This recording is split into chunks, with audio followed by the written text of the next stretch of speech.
Welcome to The Last Word. He's Mr. Chris Post, David Jenkins, and Chris. Twitter got hacked yesterday, and Robert Goodell is apparently is he dead? No.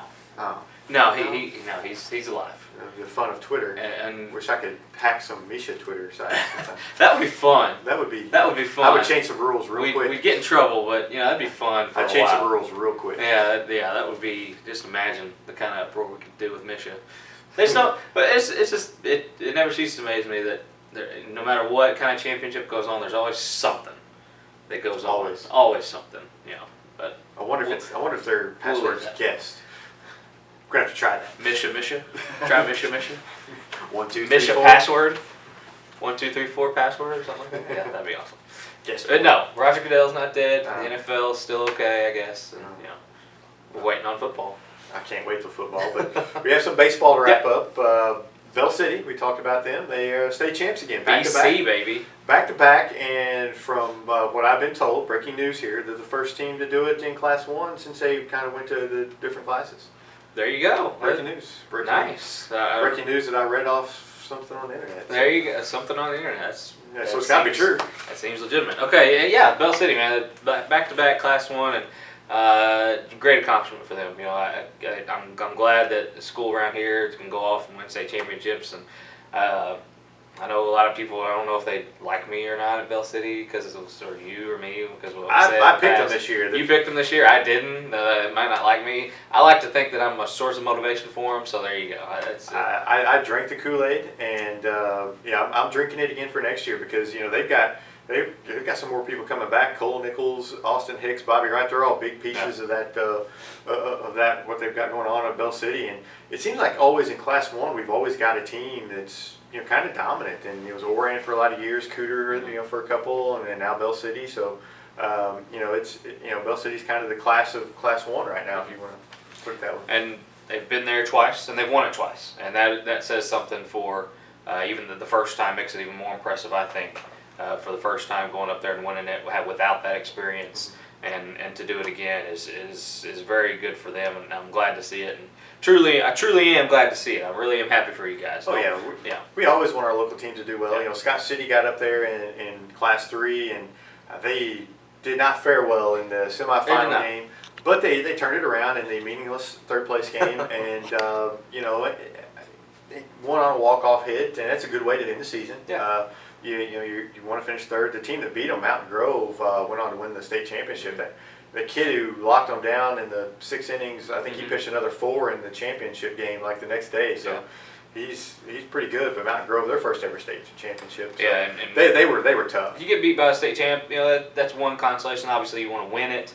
And we always say the old saying is you want to go out on a win, and they did.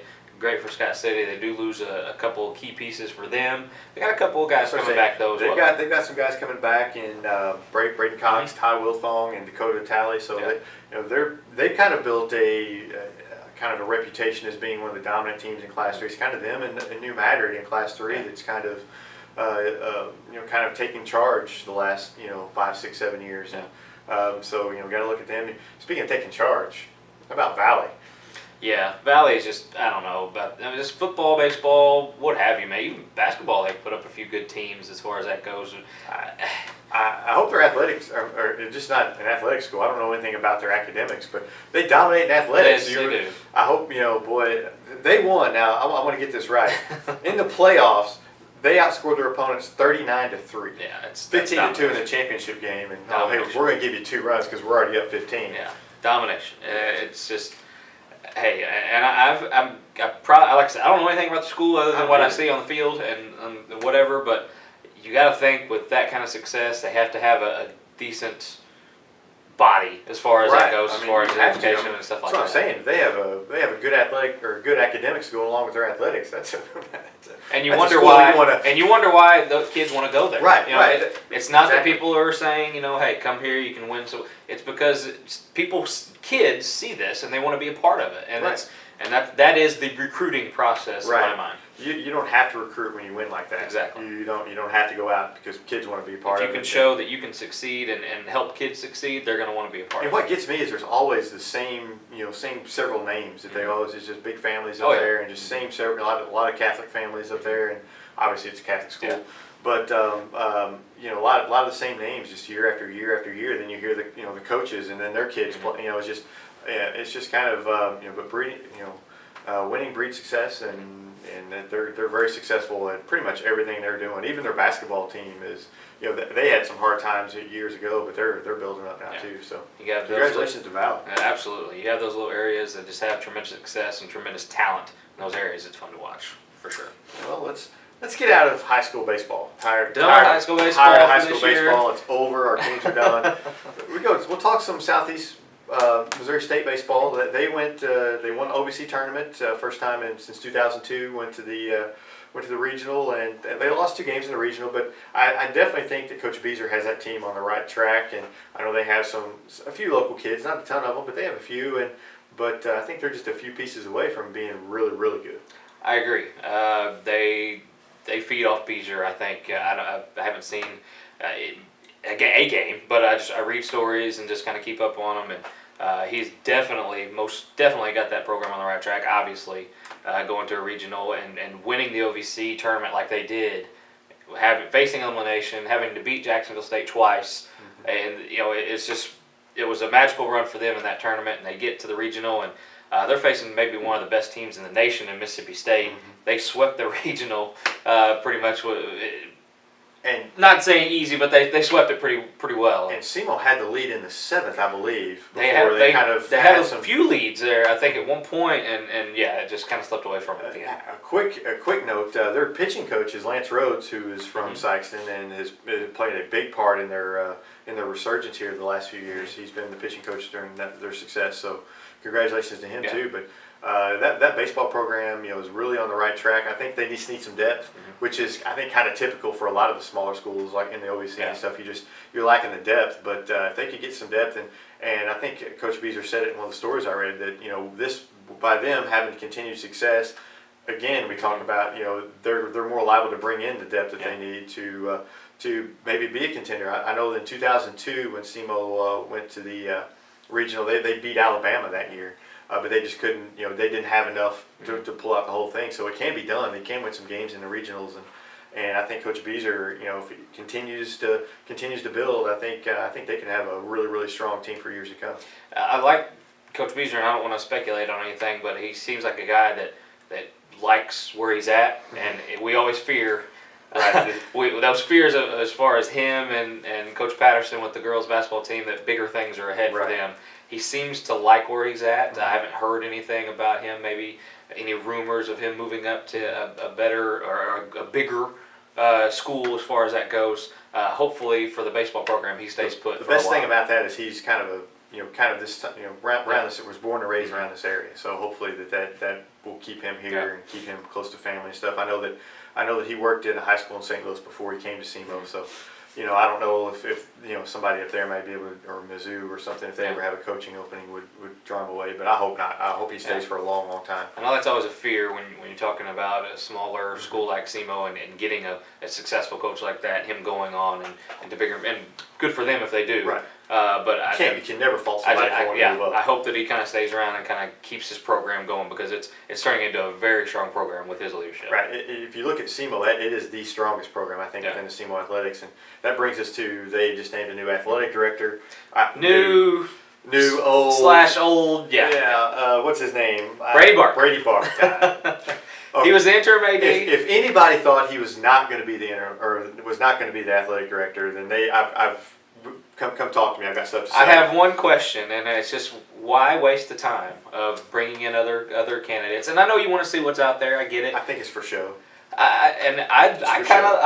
Not just to knock Bark and what he's done or the little time that he's had, but I was kind of excited about the guys they brought in. They seem to have a different mindset about some things. They had different ideas, but hey, I don't want to judge before anything happens, and I know Bark's been kind of on the job for the last few months, but congratulations to him. I hope he can. I'm going to give him the benefit of the doubt because having an interim tag, you really can't do a lot of things that you. You are handcuffed a little bit. I'm kind of like you. I think it was just for show. I think there was never a doubt that he was going to be the athletic director if he wanted it.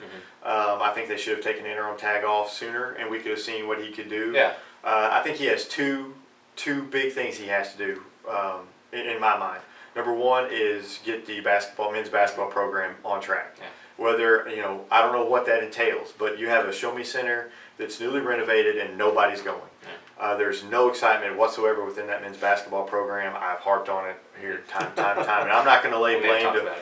I'm not going to lay blame to one person or one. It's been happening over time, and I think that should be number one. And I think number two is he's got to get some better facilities for the football team and for the whole sports or athletic department in general. Some better facilities, some better practice facilities, but especially for football. I mean, I think their football is on the rise, but I think it's only going to continue to rise if you continue to better the facilities. And it's all going to come within fundraising. And it's starting. It really is starting, and it starts. I think you have to put a winning product on the field. It just has to happen, and to have that happen, you have to have the right guys in place. And for some of those programs, I think they do have the right guys in place for that. It's just going to take time.